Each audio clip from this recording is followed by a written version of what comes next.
Nós vamos voltar, então, a tratar deste livro tão enigmático, mas tão rico, que é o livro de Apocalipse.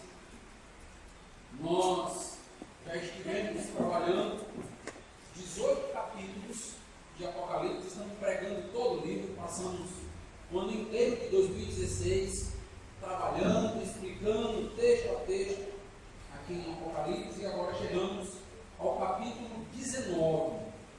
Peço aos amados irmãos que abram suas Bíblias no último livro da Bíblia, capítulo 19, livro de Apocalipse, capítulo 19. Nós vamos ler os primeiros 10 versículos. Livro de Apocalipse, capítulo 19, versículo 1. Depois destas coisas, ouvi no céu uma como grande voz de numerosa multidão, dizendo: Aleluia! A salvação e a glória e o poder são do nosso Deus, porquanto verdadeiros e justos são os seus juízos, pois julgou a grande meretriz, que corrompia a terra com a sua prostituição, e das mãos dela vingou o sangue dos seus servos. Segunda vez disseram: Aleluia! E a sua fumaça sobe pelos séculos dos séculos. Os 24 anciãos e os 4 seres viventes prostraram-se e adoraram a Deus, que se acha sentado no trono, dizendo: Amém, Aleluia. Saiu uma voz do trono, exclamando: Dai louvores ao nosso Deus, todos os seus servos, os que o temeis, os pequenos e os grandes.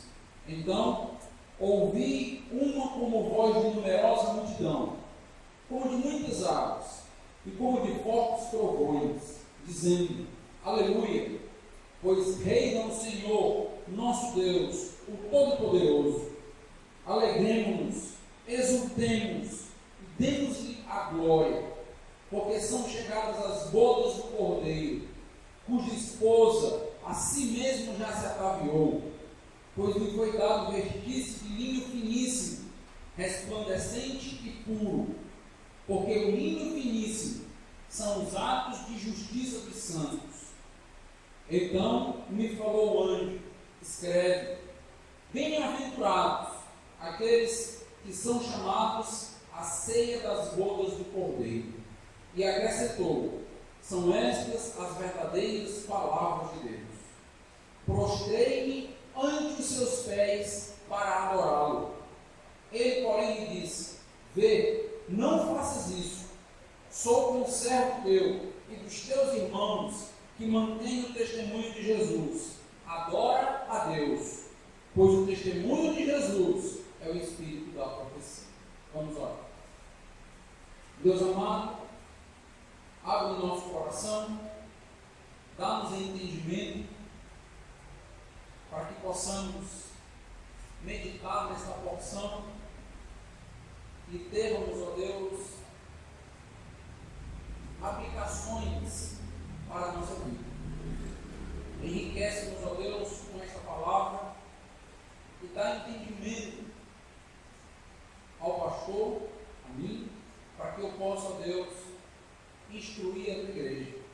Que o Senhor cresça e eu diminua para a tua honra e glória. Amém. Antes de meditarmos então nesta sessão, os irmãos já devem ter notado que é uma sessão de adoração que trata então sobre os louvores, o conteúdo, a forma da adoração celestial.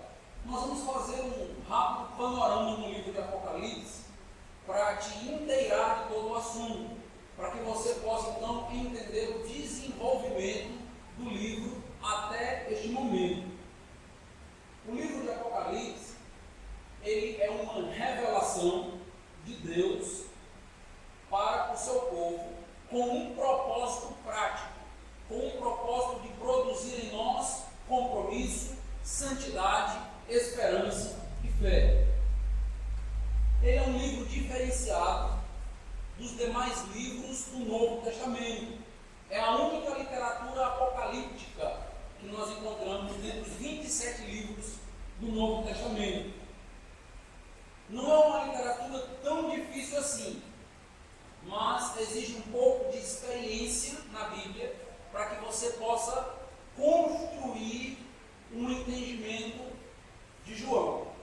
Porque o livro de João, por ser o último livro da Bíblia, fechando o cânon, ele vai usar todo o conhecimento, todo o conteúdo revelado, desde o Antigo Testamento, para construir tudo aquilo que ele deseja nos passar e repassar. Ou seja, para entender o Apocalipse, você precisa começar por Gênesis. Tem que ler toda a Bíblia até compreender o livro de Apocalipse. Muitos não entendem este livro e esta literatura justamente por não dominar o restante dos livros.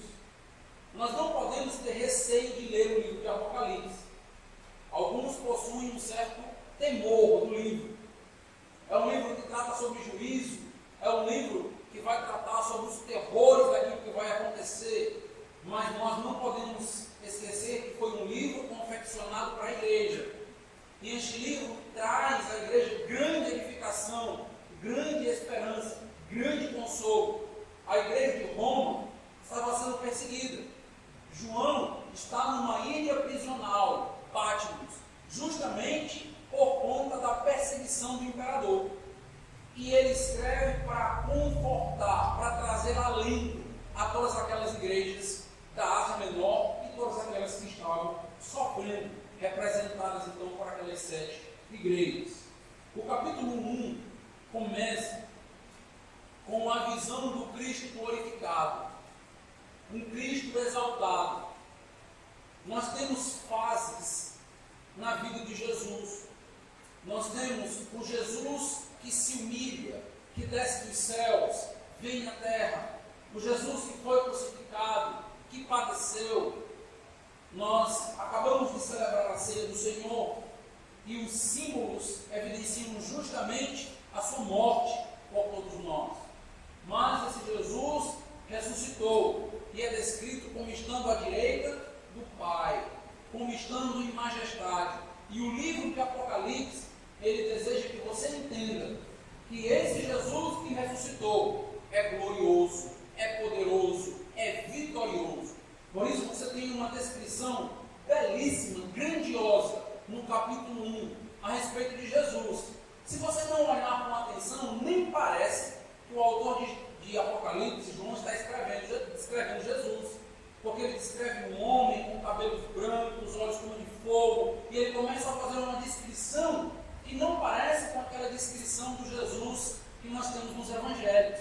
Porque agora a descrição é de Jesus em toda a sua majestade, em toda a sua plenitude, em toda a sua beleza. E é assim que o livro do Apocalipse começa. Depois nós temos no capítulo 2 e 3, 7 cartas escritas a 7 igrejas. Nós já trabalhamos com o livro de Apocalipse. Ele trabalha de maneira toda peculiar. O número 7 é o número de plenitude. Então aquelas 7 igrejas representam todas as demais igrejas, são exemplo para todos nós. E as cartas curtas são dirigidas àquelas igrejas para advertir, exortar a respeito de alguns pecados evidentes nas igrejas, para que as igrejas se arrependam. A primeira igreja, por exemplo, citada é a igreja de Éfeso, e essa igreja está com um problema a respeito do seu amor. O amor da igreja não é mais um amor forte, apaixonando, ou apaixonante, aquecido. O amor da igreja esfriou. E a carta é escrita para que a igreja retome o seu amor, a sua paixão por Jesus.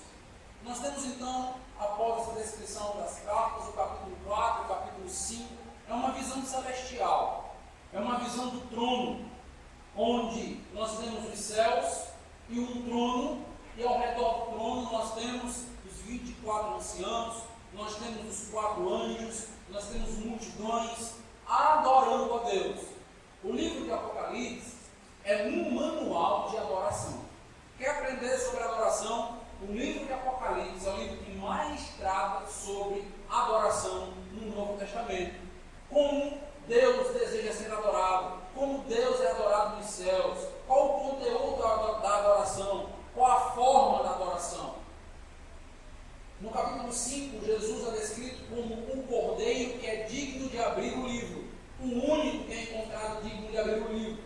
E ele é digno porque ele foi o único que morreu pelos nossos pecados. A partir do capítulo 6 até o capítulo 18, o que nós temos? Nós temos agora uma tríade de 7 juízos, a começar por 7 selos. E esses selos vão sendo abertos e cada selo vai revelando um juízo futuro que vai acontecer no período da tribulação. Já temos aprendido que o período da tribulação são aqueles 7 anos que foram profetizados por Daniel no Antigo Testamento. E neste período, Deus começa a tratar com os ímpios e cada selo vai trazendo então uma gradação de juízo, vai intensificando o juízo. O que é interessante no livro de Apocalipse é que você vai encontrar o livro transitando entre a terra e o céu muitas vezes.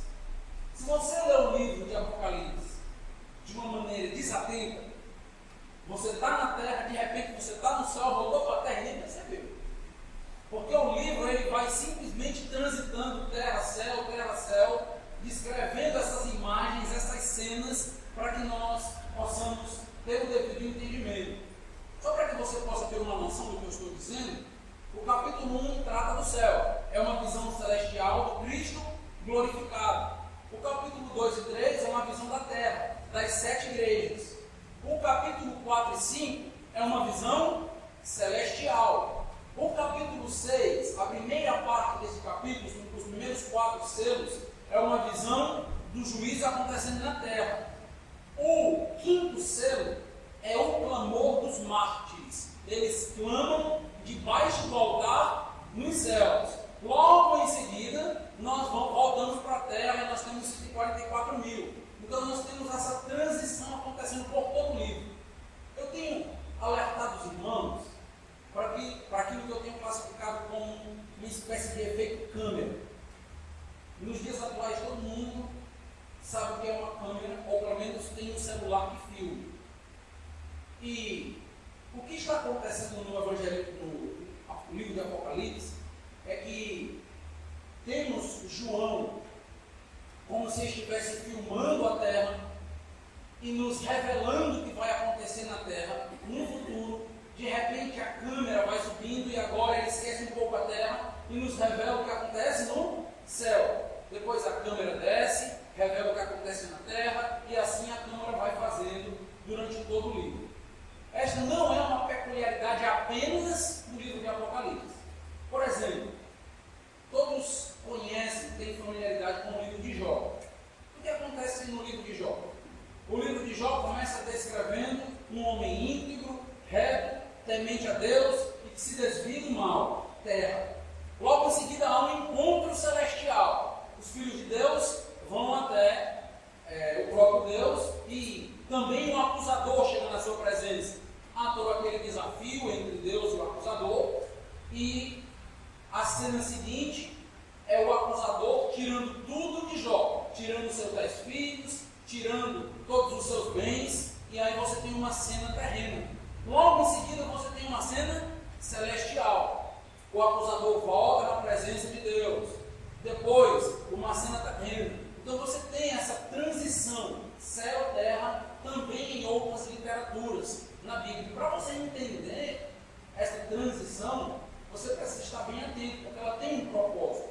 O livro de Apocalipse, ele traz essa tensão céu e terra, e essa tensão só vai ser resolvida no finalzinho de Apocalipse. Porque no final de Apocalipse, nós temos o que é conhecido como novos céus e nova terra. E agora, terra e céu é uma coisa só. Não tem mais tensão. Não tem mais que filmar a terra e filmar céu. No final de tudo, há uma união, há uma integralidade agora entre céu e terra. Então o livro de Apocalipse ele tem este propósito. O que nós estivemos estudando no capítulo 17 e no capítulo 18, foi a apresentação da Grande Babilônia. A Grande Babilônia, assim como vários outros personagens, são como se o autor do livro, João, estivesse dando um zoom em determinado momento para nos apresentar detalhes de uma determinada cena. Você vai ver isso durante todo o livro. Ele está descrevendo uma cena, de repente ele para e descreve 144 mil selados. Ele está descrevendo uma cena, de repente ele para e fala das duas testemunhas. Está descrevendo uma cena, aí ele descreve uma mulher que tem 12 estrelas na cabeça e dá à luz um menino. Então, vários personagens vão sendo enfatizados. Não apenas personagens que estão glorificando a Deus, que exaltam a Deus, mas também personagens do outro lado da força, né? Personagens aí do mal. E aí você vai ter o primeiro personagem que vai ser descrito, que é o dragão, ele aparece. Depois você tem as duas bestas, ou os dois monstros, que nós estamos nos referindo ao anticristo, o falso profeta. E depois você tem a meretriz, que é a grande Babilônia, descrita nos capítulos 17 e 18. Há um efeito interessante e que normalmente não se nota. Que efeito é este? A apresentação dos personagens malignos na tribulação segue a seguinte ordem: o dragão, as duas bestas, a mulher. Quando começa o julgamento, é a mulher, as duas bestas e o dragão. Você tem uma inversão, é o que nós chamamos de quiasmo temático. O que é isso, pastor? É uma inversão. Por exemplo, o primeiro personagem a ser apresentado será o último a ser julgado, que será justamente o dragão. A mulher, que foi o último personagem a ser apresentado, capítulo 17 e 18, será o primeiro a ser julgado. E ela ganha grande ênfase no livro. 2 capítulos tratam sobre esta mulher. Finalmente chegamos ao capítulo 19. E o capítulo 19 é um capítulo que dá continuidade ao capítulo 17 e 18. Por isso o capítulo 18 foi lido hoje. Porque o capítulo 19 ainda fala da meretriz, ou da grande Babilônia. Mas agora é uma descrição celestial. Capítulo 17 e 18 do Apocalipse é uma descrição terrena. É o que vai estar acontecendo na tribulação. Aquela grande mulher, a prostituta, que terá um grande poder econômico, social, político, uma grande interferência. No capítulo 19, o primeiro versículo já começa numa cena celestial. Não é mais terra, mas agora é o céu que está sendo desvendado para nós. A ideia é mais ou menos o seguinte: essa mulher está sendo julgada, o juiz está caindo sobre ela, e o que está acontecendo no céu? Com essa mulher sendo julgada, com essa mulher caindo, com as muralhas dessa cidade sendo destruídas. Então é a descrição que nós temos a partir aí do capítulo 19. Nós temos alguns contrastes que o capítulo 19 traz à tona. Por exemplo, no capítulo 18, você vai notar que aquela mulher, a grande meretriz, a prostituta, ela se corrompe e muitos estão lamentando e chorando. Nós lemos hoje no capítulo 18. Essa mulher está sendo julgada e muitos estão chorando porque não podem mais comercializar, não podem mais usufruir daquilo que ela dava. No capítulo 19 você não encontra as pessoas chorando, mas você encontra as pessoas exultando, se alegrando, adorando, louvando. Então você tem um contraste que precisa ser notado entre o relacionamento daqueles com a grande meretriz e agora o relacionamento de uma nova mulher que vai aparecer no capítulo 19 com Deus. O capítulo 19 ele marca mais uma antítese, que é a antítese dessas duas mulheres. A primeira mulher, que é citada no capítulo 17 e 18, é esta grande Babilônia. E a descrição que é feita desta mulher é muito detalhada. Então, dá para você entender que esta mulher se vestia muito bem.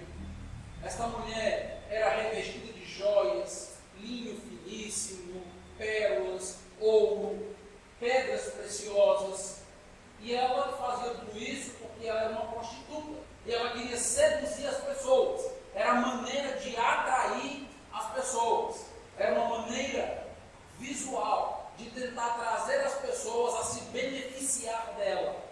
isso que ela é uma prostituta. Ela se vendia, ela vendia as suas próprias qualidades, a sua própria estética estava em jogo, ela se mostrava assim.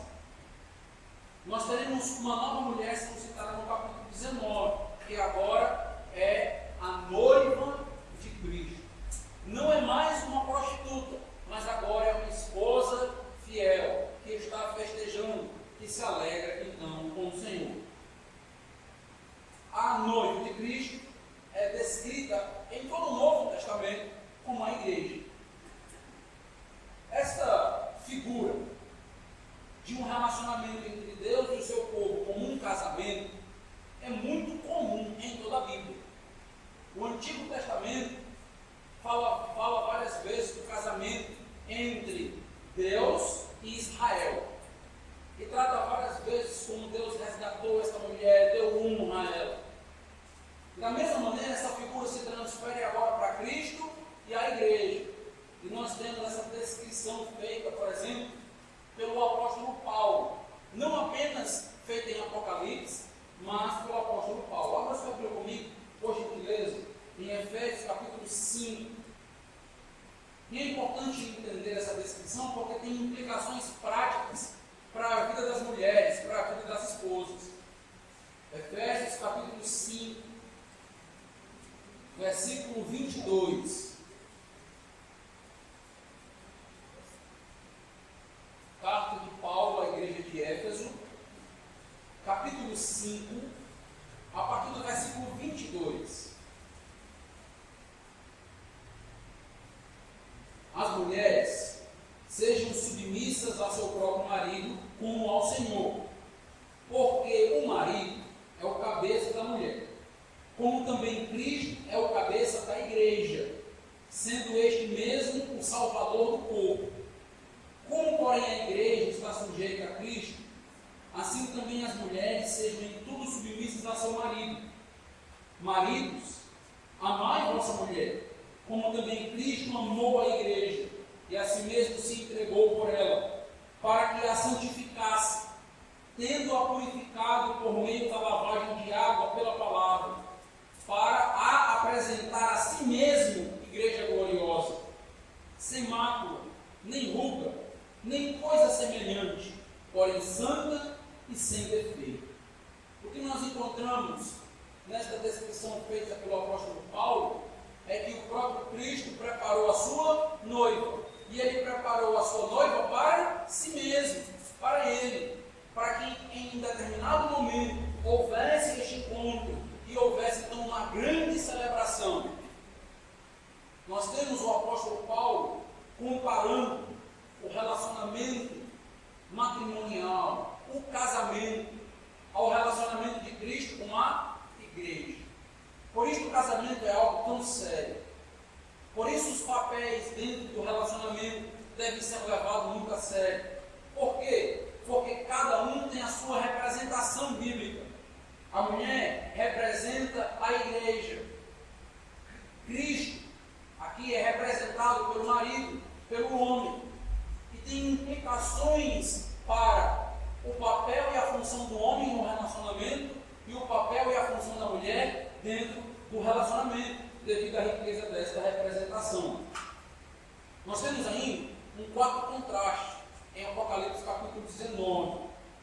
O capítulo 19 vai falar de dois banquetes, dois momentos completamente diferentes, descritos como banquetes no livro de Apocalipse. O primeiro banquete é o banquete das bodas do Cordeiro. É o banquete que acontece nos céus para a noiva, para a igreja de Cristo. O banquete dos crentes. Um momento festivo de grande celebração. Apesar de Apocalipse 19 tratar de dois banquetes, eles não podem ser confundidos. Porque um é uma descrição do banquete para o povo de Deus. O outro é a descrição do banquete do juízo, na volta do Senhor Jesus. No primeiro banquete, há uma aclamação por alegria. Deve surgir no coração daqueles que participam das bodas do Cordeiro um senso de privilégio, de honra, de exultação. No segundo banquete, as descrições elas giram em torno de sangue, fogo, espada, morte, podridão. Dois banquetes, mas completamente diferentes um do outro. No segundo banquete, os corpos se empilham e as aves são convocadas para poder se banquetear com o corpo dos ímpios. Nós iremos trabalhar um pouco melhor isso na próxima mensagem. Nessa primeira sessão do capítulo 19, que vai dos versículos 1 a 10, nós temos basicamente esta adoração acontecendo. E esta adoração, ela acontece por conta de vários motivos que são descritos no próprio capítulo 19. Note comigo alguns detalhes deste momento de celebração.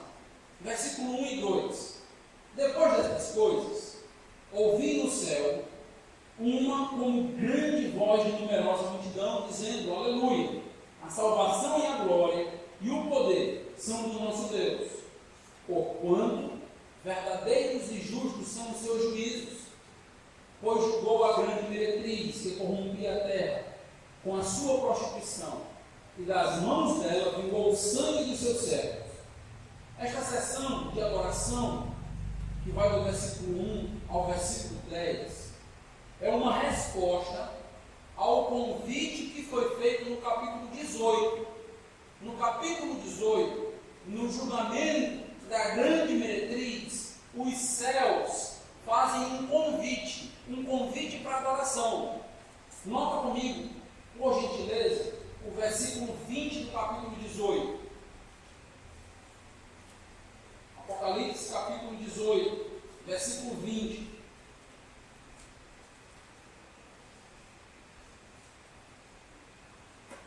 Exultai sobre ela, ó céus, e vós, santos, apóstolos e profetas, porque Deus contra ela julgou a vossa causa.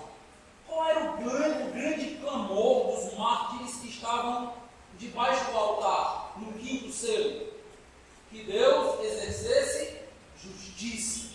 E o que está acontecendo agora? Deus começa a derramar a sua justiça.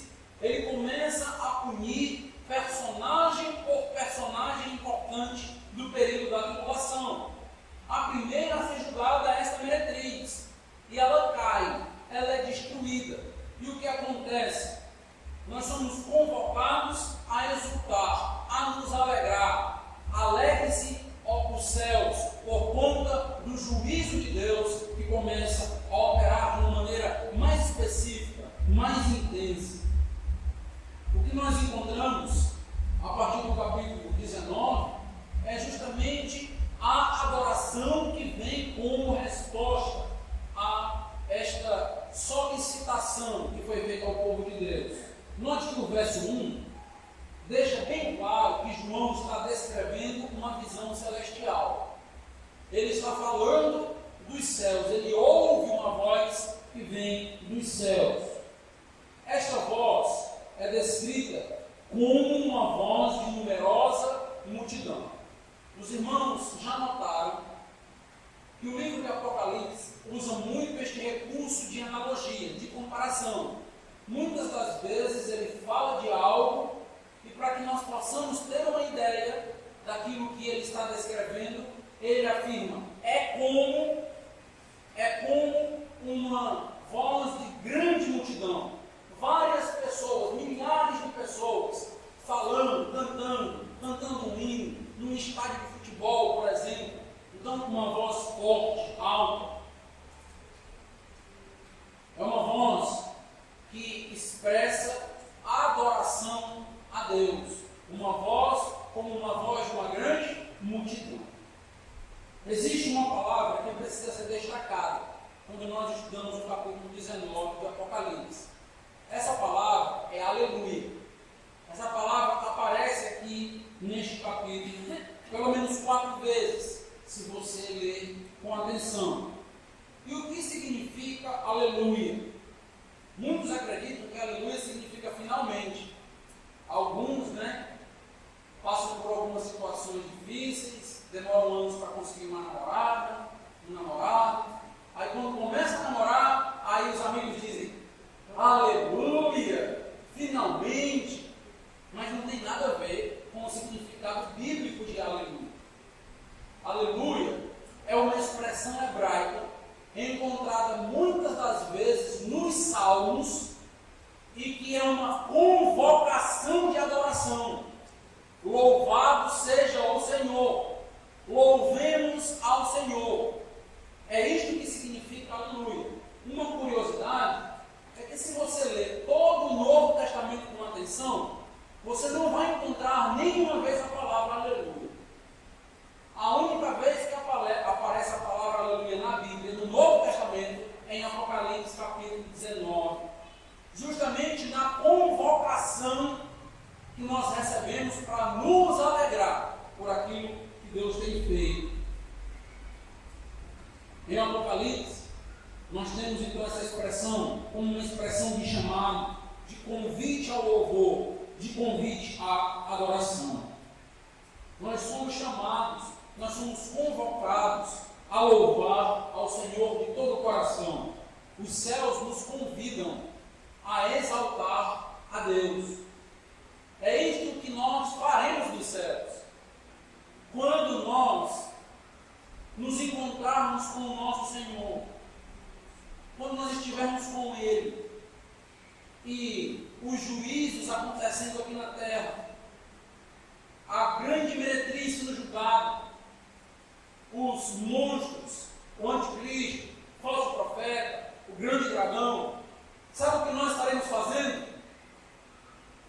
Adorando, louvando, engrandecendo a Deus por quem Deus é e por aquilo que Deus faz. Meus amados irmãos, este é o resumo da adoração. Se você quiser entender qual deve ser o conteúdo da adoração que agrada a Deus, basta você entender que as adorações que acontecem nos céus exaltam quem Deus é e o que Deus faz. É uma adoração que centraliza em Deus.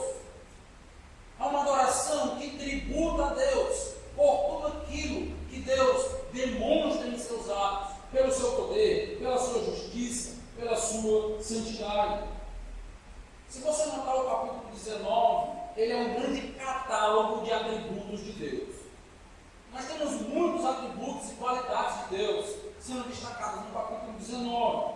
Logo aí no versículo 1, é dito que o tributo, a adoração, o louvor acontece por causa da salvação, a glória e o poder do nosso Deus, porquanto verdadeiros e justos são os seus juízos. Por todo o livro de Apocalipse, o destaque é justos e verdadeiros são. Mas aqui há uma inversão. Verdadeiros e justos são os seus juízos. Por todo o livro, enquanto há uma descrição do juízo sendo derramado sobre a terra, e é um juízo grandioso, o que nós devemos ter em mente é que Deus, ao derramar o juízo, ele não deixa de ser justo. Por isso, destaque: justos e verdadeiros. Justos e verdadeiros. Mas agora nós temos a concretização daquilo que Deus disse que iria fazer. Deus está cumprindo. Deus está mostrando que Ele é verdadeiro, que Ele é veraz, que Ele cumpre aquilo que de fato Ele tinha alertado aos ímpios. Então agora o destaque cai sobre um Deus que é verdadeiro, que cumpre a sua palavra e não deixa então de ser justo. O que Deus faz é destacado logo aí nesses primeiros versículos. Deus julga a meretriz, notou? Julgou a grande meretriz que corrompia a terra com a sua prostituição, e das mãos dela vingou o sangue dos seus servos. Deus está retribuindo o pecado. Deus está julgando o pecado da humanidade, o pecado do mundo. As pessoas vivem na atualidade como se elas não fossem um dia prestar contas com Deus. Mas o que nós encontramos em todo o livro de Apocalipse é que chegará um momento onde Deus cobrará por todos os nossos atos. E Deus então começa a cobrar da grande meretriz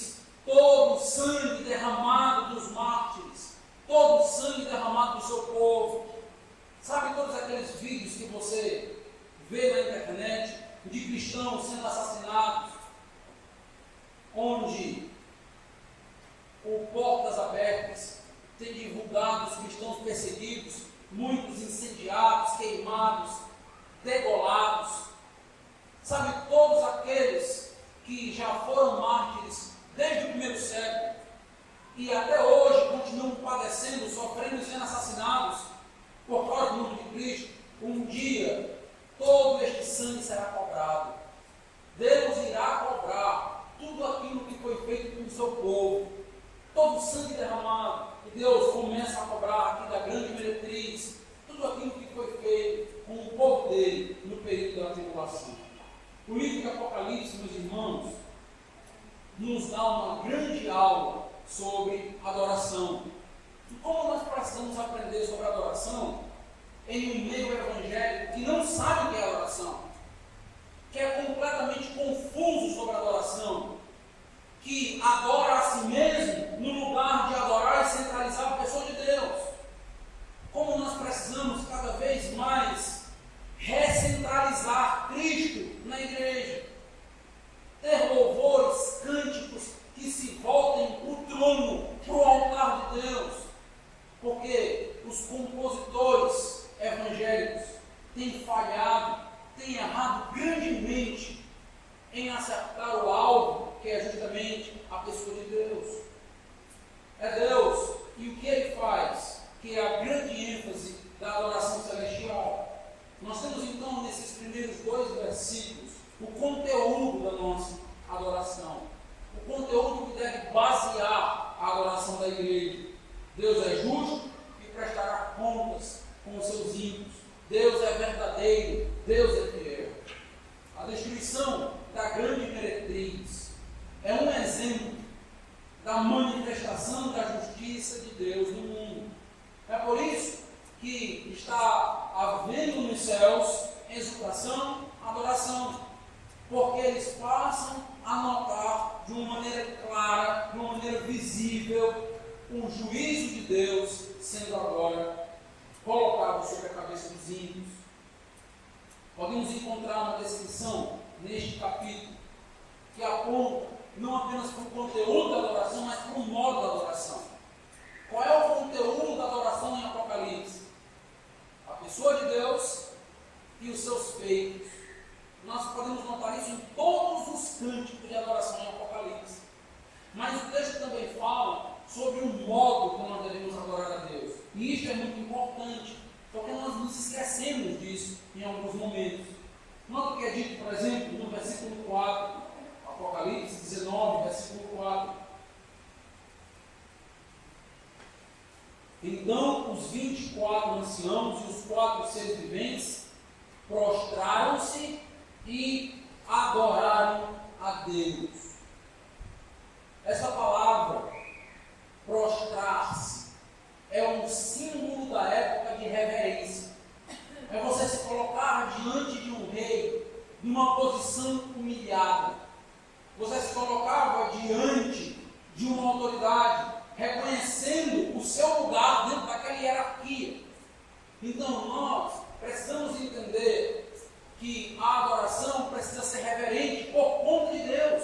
Nós não estamos adorando qualquer um, nós estamos adorando o Rei do Universo, nós estamos adorando ao Rei dos Reis. Nós não podemos moldar a nossa adoração de acordo com o que nós gostamos e queremos.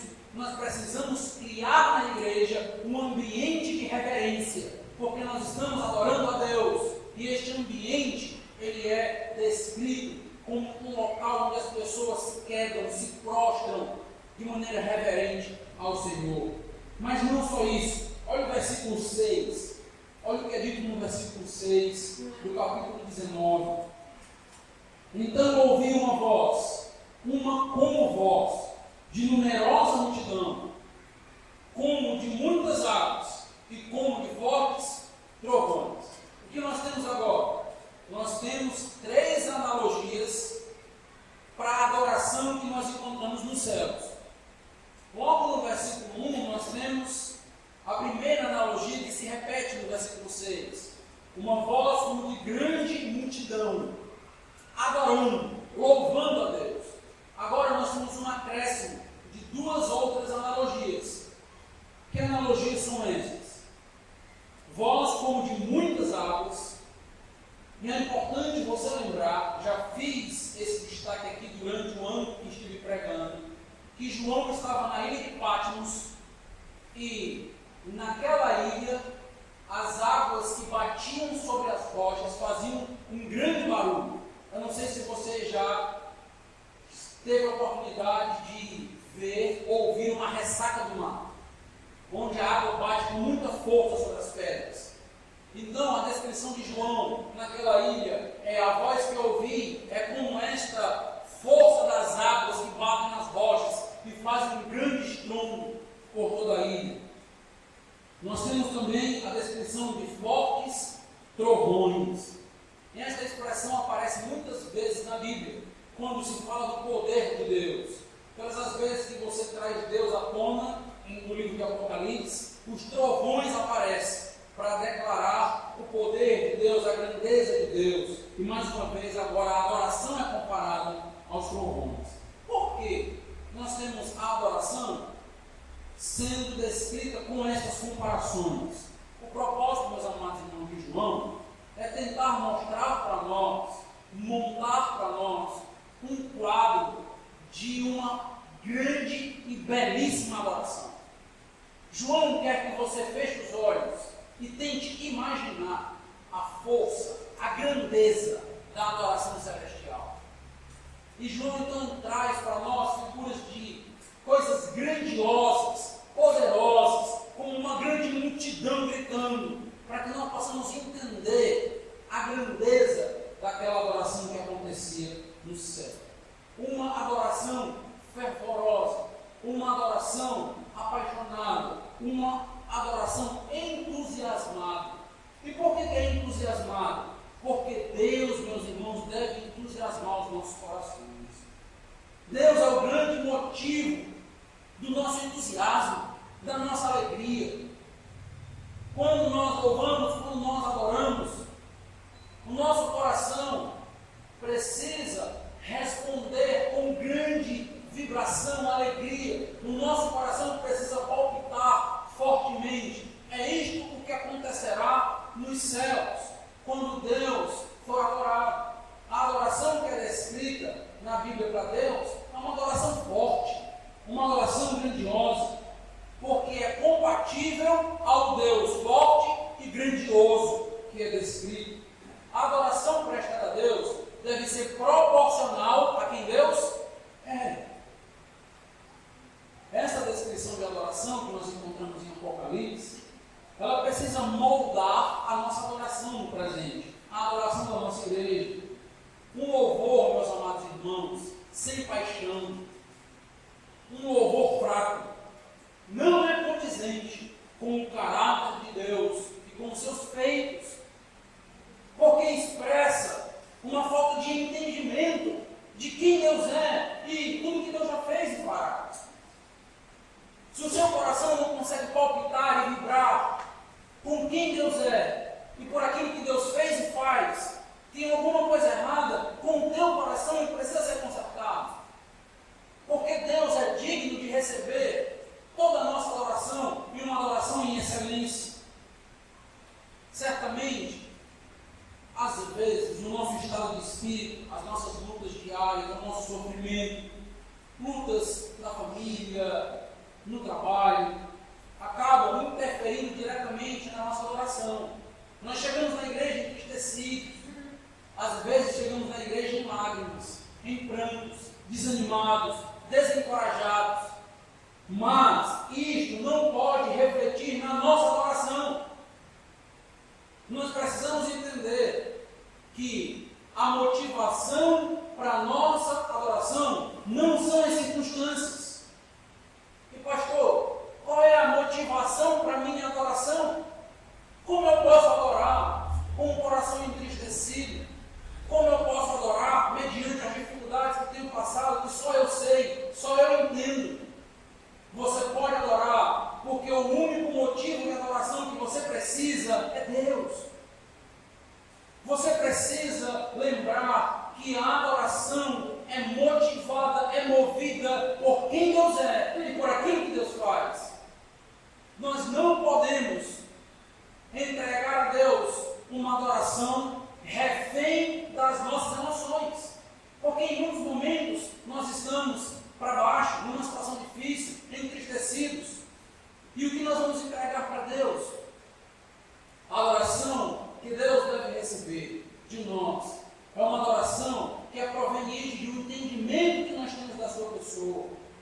A salvação em Cristo Jesus deve ser motivo suficiente para você adorar a Deus. Amém? Deve ser.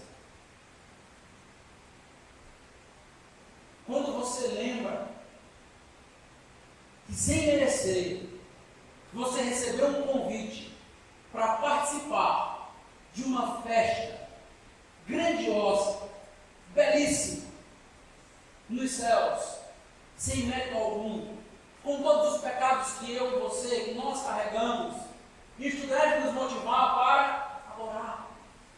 Porque Deus nos chamou para participar de um banquete maravilhoso com Ele.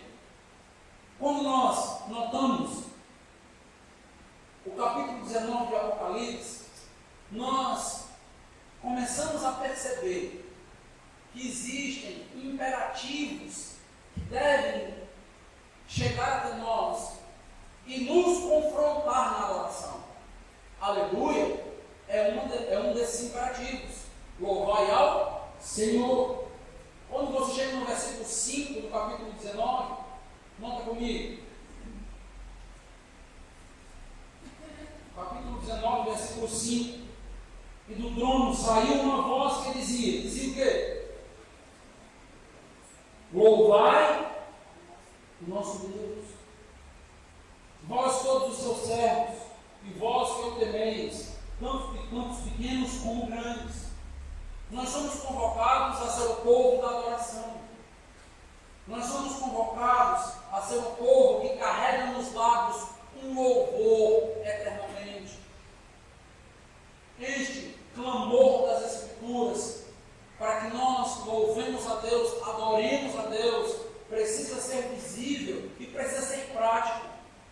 Não adianta simplesmente passarmos por todo o livro de Apocalipse, ler e aprender sobre cada adoração, sobre cada louvor e continuarmos adorando a Deus da mesma forma. Nós precisamos, meus amados irmãos, ser moldados pela Bíblia, pela palavra.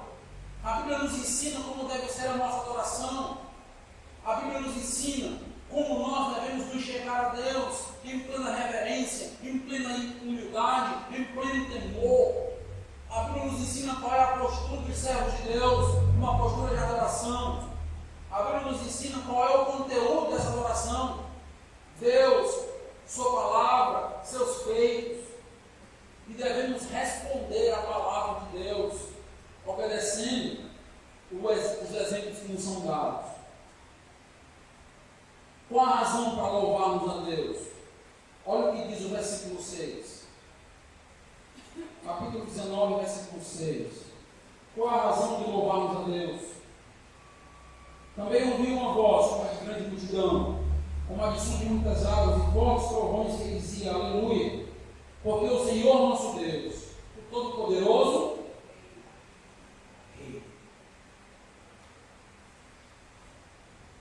É importante todas as vezes que você adorar a Deus, você trazer à mente que Ele é Rei, que Ele é uma majestade e que Ele já é Rei.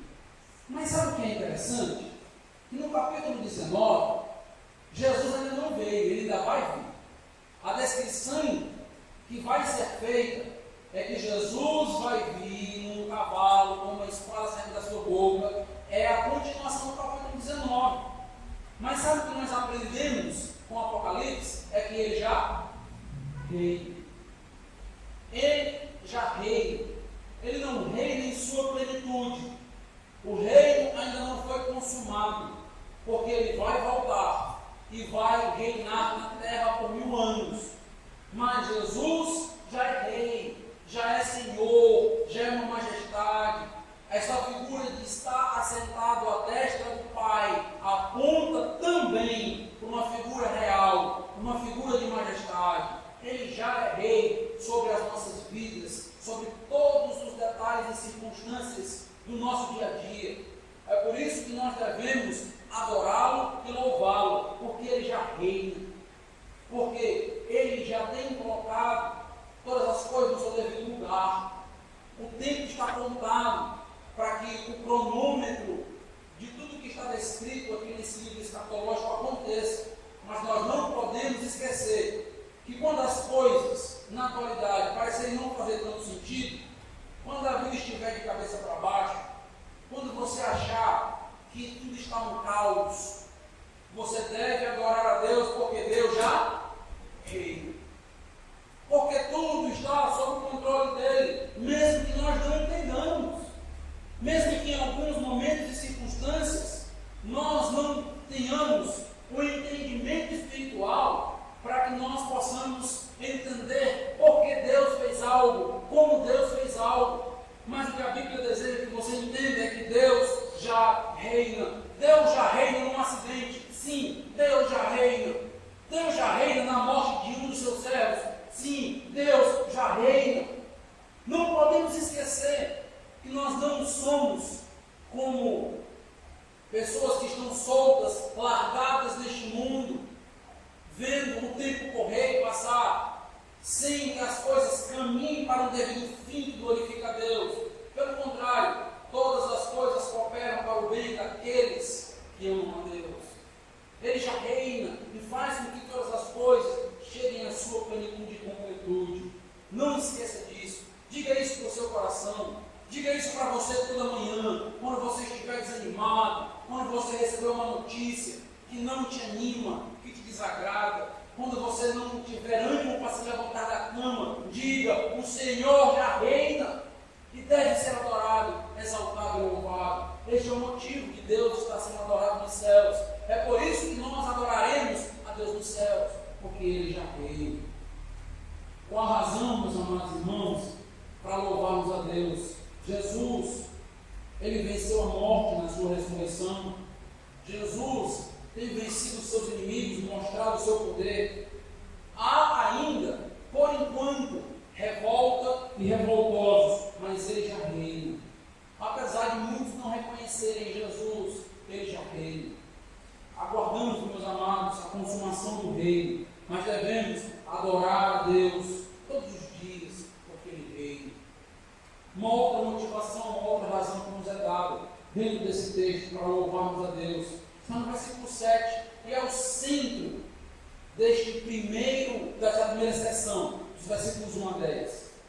A razão é as bodas do Cordeiro, o primeiro banquete que está sendo descrito em Apocalipse capítulo 19. Talvez você não saiba o que significa bodas, pois já não é uma palavra tão usada, tão comum na língua portuguesa. Mas bodas significa literalmente casamento. É uma festa de casamento, uma festa de celebração entre Cristo e a sua igreja. As bodas do Cordeiro, meus irmãos, é a grande festa que nos aguarda. Se você já se entristeceu em algum momento, porque não foi convidado para uma festa de casamento, para esta, você foi. E esta é a melhor e única festa que você não pode ficar de fora. É a festa de Cristo. É a festa de Cristo com o seu povo, com a sua igreja. Lembre-se que no capítulo 19, a câmera que João está focalizando está nos céus. E ele está falando dos acontecimentos celestiais, enquanto Deus está trazendo juízo sobre a terra, enquanto Ele destrói a grande meretriz. As bodas é desfrutar do pleno relacionamento com Deus, desfrutar da presença do noivo. O que uma noiva mais anseia? A presença deveria ser, pelo menos, né? É por isso que num casamento, quando a noiva está à frente, vão chegando todos os convidados, e a grande espera é pela chegada do noivo. Não, pastor, na nossa cultura, quem espera é o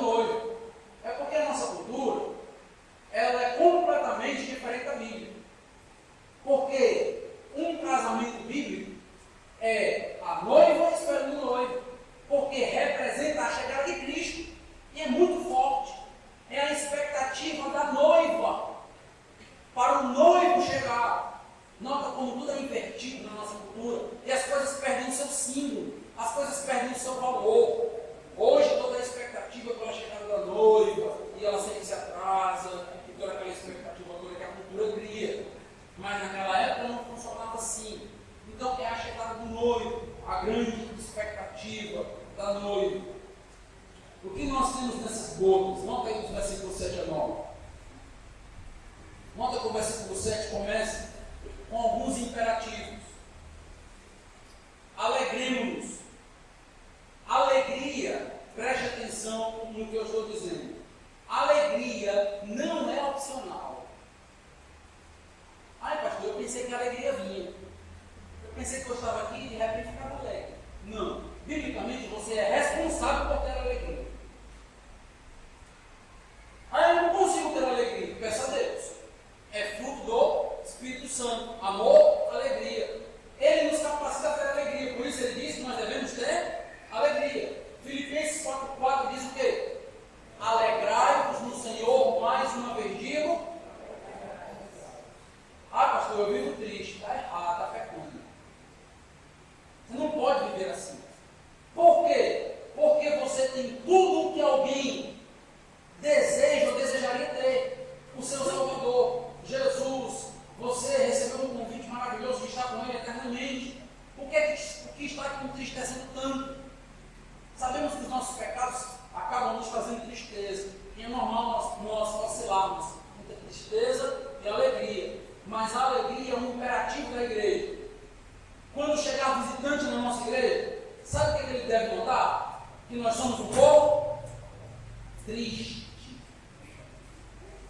Deve olhar para a gente e ver a gente triste, desanimado. E a gente evangeliza dizendo assim: venha ser triste com a gente. Certo? Errado. O que gera alegria no nosso coração? Deus. É o Espírito Santo que produz alegria em nós. É estarmos íntimos com Ele, é entendermos quem Deus é entendermos a salvação, é entender o que nos aguarda, que deve gerar alegria no povo de Deus. Em outras palavras, se você chegou triste aqui essa noite, deve sair pulando de alegria. Por quê, pastor? Você não tem motivos práticos, você tem Deus. E Deus é o motivo da nossa alegria. É por isso que o versículo 7 diz: alegremos-nos, devemos viver alegres, exultemos e demos-lhe glória, porque são chegadas as bodas do Cordeiro. Pare por um momento e eu vou ler de novo. Agora imagina você ouvindo isso em um momento futuro, onde nós somos chamados para estar com Deus, e você escuta isso. Alegremos-nos, exultemos, demos glória, porque chegou as bodas. Chegou aquilo que você tanto aguardava, tanto esperava, chegou.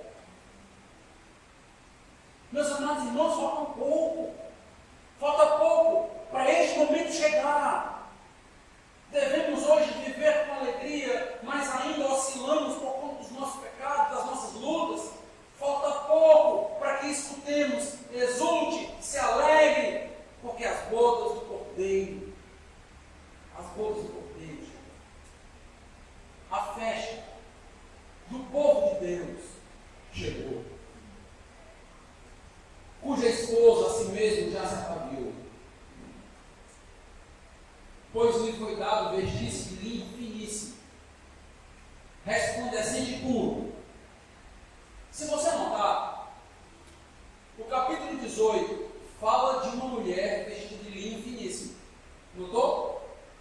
A gente, ao ler o capítulo 18, viu a grande meretriz vestida com um linho finíssimo, vestindo um linho cor púrpura. Lembram disso?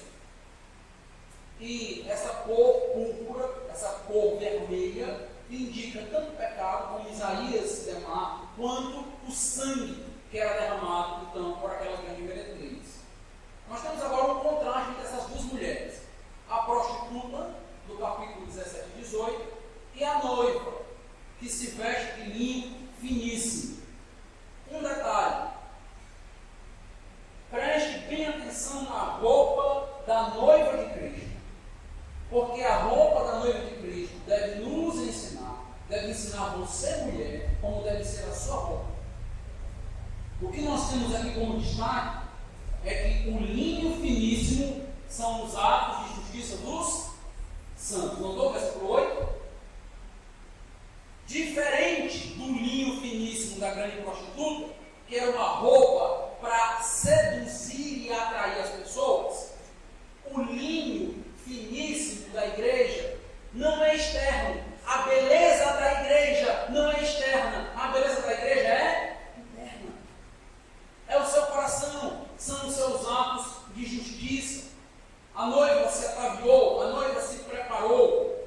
E essa descrição da roupa da igreja, apontando para os seus atos de justiça, é usada essa descrição também por João na primeira carta, comparando as vestiduras ou as vestimentas das mulheres com os atos de piedade e justiça. Abra comigo, 1 João capítulo 3, versículo 2 em diante. Nota que coisa interessante. É praticamente a mesma descrição feita em Apocalipse. 1 João capítulo 3, versículo 2 em diante. Amados, agora somos filhos de Deus, e ainda não se manifestou o que haveremos de ser. Sabemos que quando Ele se manifestar, seremos semelhantes a Ele, porque haveremos de vê-lo como Ele é. E assim mesmo se purifica todo que nele tem a esperança. Nota, a esperança nos leva a ter uma vida de purificação, de santidade, assim como Ele é puro. Todo aquele que pratica o pecado também transgride a lei, porque o pecado é a transgressão da lei. Sabeis também que Ele se manifestou para tirar os pecados, e nele não existe pecado. Todo aquele que permanece nele não vive pecando. Todo aquele que vive pecando não ouviu nem conheceu. O que esse texto nos trabalha é que a esperança nos leva a ter uma vida de santidade, nos impõe uma responsabilidade. Agora, veja 1 Pedro, capítulo 3.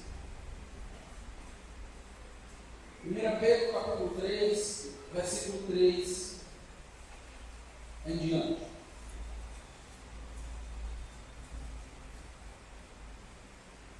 Não seja o adorno da esposa o que é exterior. Lembra que o adorno exterior é a característica da prostituta em Apocalipse 17 e 18. Como frisado de cabelos, adereços de ouro, aparato de vestuário. Seja, porém, que o homem interior do coração, unido ao incorruptível, traje do espírito manso e tranquilo, que é de grande valor diante de Deus. Pois foi assim também que a si mesmas se ataviaram, olha a palavra, se prepararam. Outrora as santas mulheres que esperavam em Deus estão submissas ao seu próprio marido. O que Pedro nos diz é que a beleza da mulher de Deus é uma beleza interior. Não significa que você não deve se vestir bem. Muitas das vezes, quando a gente fala de beleza interior, aí algumas pessoas entendem, então, pastor, quer dizer que eu tenho que viver e andar ridículo, brega, é assim que eu devo ser, é assim que eu devo viver. Não é isso que está dizendo. A ideia é que você deve viver com simplicidade. É que você não deve chamar a atenção com vestuários, com aparatos, porque você deve chamar a atenção com os teus atos de justiça. É o teu coração que deve chamar a atenção. A beleza da mulher de Deus está no coração, está nos seus atos. Um homem que só olha para o teu corpo, e se você está preocupado apenas em chamar a atenção de homens, você na realidade não entendeu ainda que isto é meramente animalesco. É meramente uma sedução que é feita na carne ou pela carne. O que Deus afirma a respeito da sua igreja é que o linho finíssimo da igreja são atos de justiça. Interessante notar isso. Qual é a beleza da igreja? A beleza da igreja do Senhor Jesus é ter bancos confortáveis, uma igreja com ar-condicionado, um prédio belíssimo. Certo? Essa é a beleza da igreja do Senhor. A igreja do Senhor é bela pelos atos dos crentes, com a nossa vida de seriedade, com a nossa vida de santidade, com o nosso compromisso com Deus. Cada ansiando, vigiando, se preparando para o encontro com Cristo, para que entreguemos a Ele uma noiva sem ruga, sem mácula. A beleza de uma igreja, meus amados irmãos, está na seriedade dessa igreja, em viver e encarar o pecado da maneira séria e honesta. Então, que nós não nos preocupemos muito com os grandes templos que são construídos aí no nosso país, ou por alguns grupos. Não nos preocupemos muito com as pompas e os templos construídos com mármore e ouro. Não nos preocupemos muito, por exemplo, com o grande templo de Salomão, feito para impressionar as pessoas na cidade de São Paulo, porque a beleza da igreja não é física, a beleza da igreja é espiritual, é santidade, são atos de justiça, assim como a beleza de uma mulher não é exterior, a beleza de uma mulher não é saia, não é decote, não é roupa curta, a beleza de uma mulher de Deus é um coração que agrada ao Senhor. Esta é a beleza de uma mulher de Deus. Versículo 9, já encerrando a mensagem, tem a característica daqueles que participam das bodas. Versículo 9 do capítulo 19. Então me falou o anjo, escreve, bem-aventurados aqueles que são chamados a ser das bodas do Cordeiro. O que significa bem-aventurados? Felizes. O povo de Deus é um povo.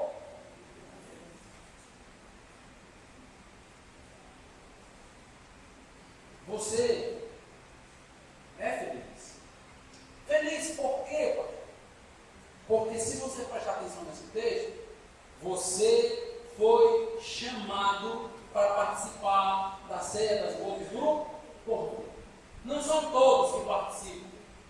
Nesse capítulo, nós temos 2 banquetes. Mas você foi chamado por Deus para participar das bodas do Cordeiro. Meus amados irmãos, esses que são chamados, essa palavra que aparece chamado, ela pode ser traduzida como convidado. Você recebeu um convite vivo do Senhor para participar da melhor festa que já existiu. Uma festa sem pecados. Sabe o que é interessante? Aqueles que festejam tanto aqui não vão participar da festa. Vão ficar fora da festa. É como se Deus dissesse assim: já festejaram demais. Já aproveitaram a vida, não foi? Iam para as festinhas, bebida, mulher. Já aproveitou de tudo que poderia. Tem uma festa que é uma festa santa. Não dá para você. É uma festa do povo de Deus. É uma festa da noiva de Cristo. Mas é a única festa dos céus. E esta festa é para aqueles que foram chamados e convidados. Quem foi chamado? Quem foi convidado? Quem Deus quis. Como é que o Senhor sabe disso? Apocalipse 17, abre aí. Volta só um pouquinho. Apocalipse 17, versículo 14.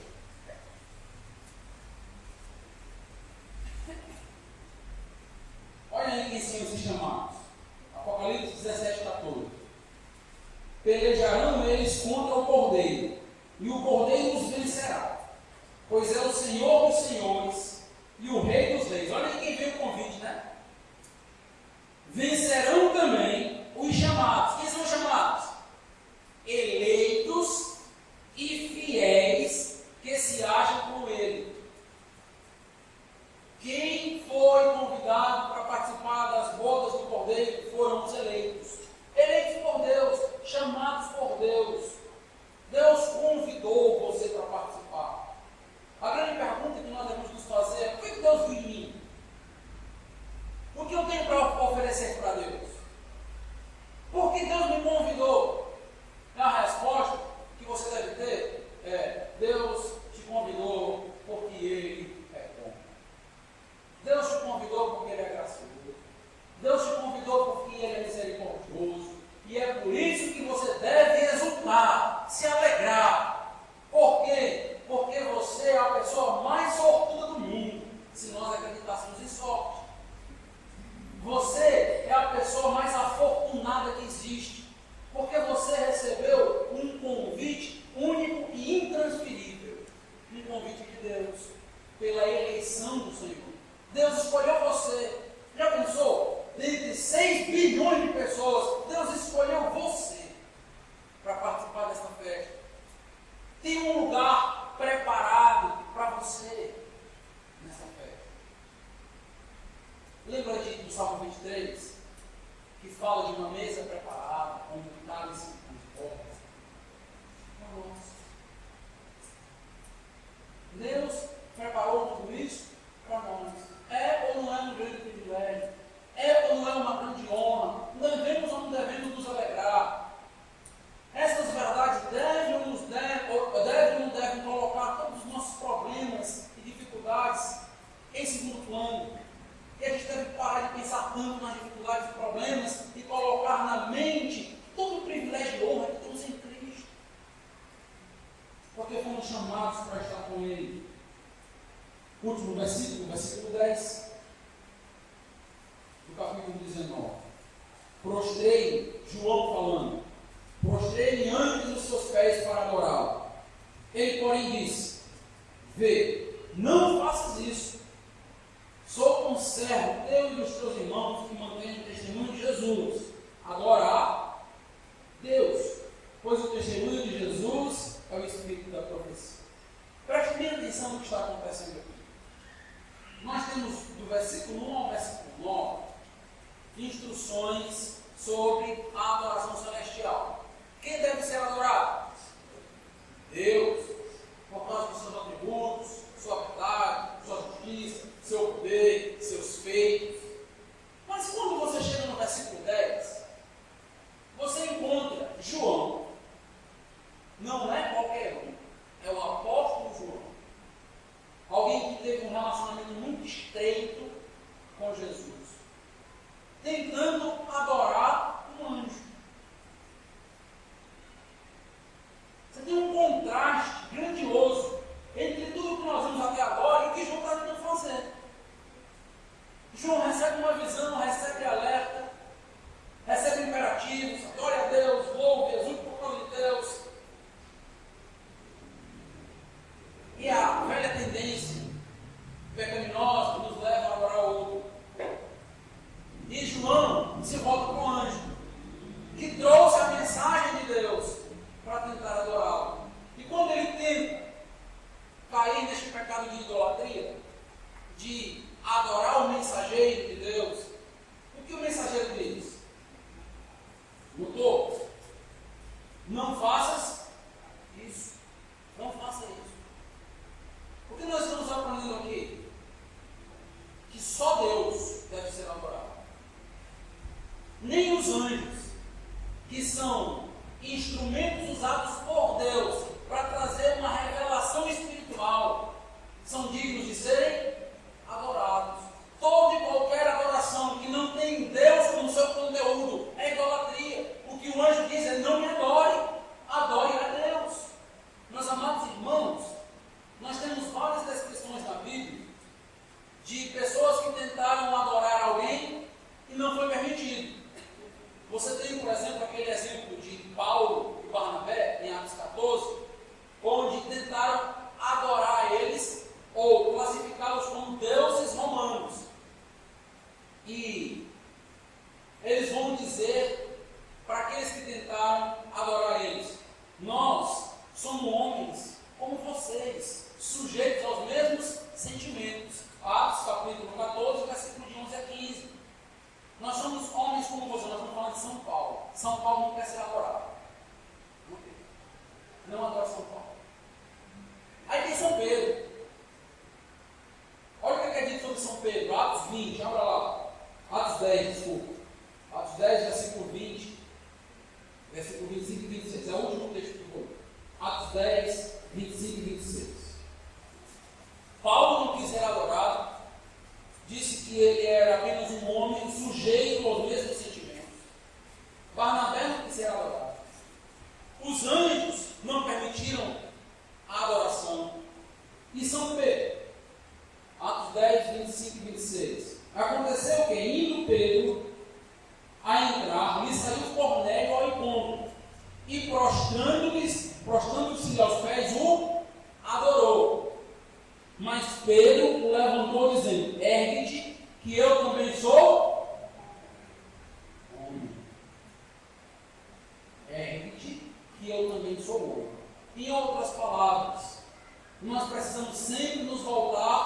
descrição ou a exaltação que foi feita pelo anjo? Adorar Deus.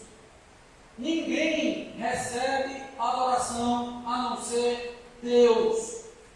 Se prostrar diante de alguém, prestar reverência a alguém, é idolatria, é pecado. Se colocar diante de um homem como nós para adorá-lo, é pecado. Se colocar na frente ou diante de um anjo para adorá-lo, é pecado, a Bíblia condena. Adoremos a Deus. Apocalipse capítulo 19, versículos de 1 a 10, é o capítulo da celebração da adoração ao Senhor. Adore a Deus, porque Deus é único, é exclusivo, porque Deus, Ele operou e opera grandes maravilhas e é diferente de qualquer homem, diferente de qualquer ser criado. Meus amados irmãos, adoremos a Deus. Vamos orar. Deus amado, Deus Todo-Poderoso, estamos na Tua presença para reconhecer que precisamos melhorar na nossa adoração, de adorar com mais intensidade, com mais força, com mais alegria. Precisamos ter uma vida exultante, porque o Senhor espera isso de nós. Sabemos, ó Deus, que as tristezas roubam ou tendem a roubar a nossa alegria espiritual, mas nós não podemos permitir. Devemos sempre trazer à memória o que o Senhor fez por nós e o que o Senhor fará, a nossa posição, o nosso privilégio, a nossa honra, a festa preparada para nós nos céus. A minha súplica, Senhor, é que cada um que está aqui essa noite possa sair deste tempo alegre, exultante, independente do que está acontecendo, independente das crises, independente da saúde, independente das lutas, independente do desemprego, possa sair daqui alegre, alegre porque o Senhor reina, alegre porque o Senhor tem preparado para nós como um grande anfitrião, uma festa maravilhosa. Não nos deixe esquecer, Senhor, aquilo que o Senhor já fez e aquilo que o Senhor tem preparado para nós.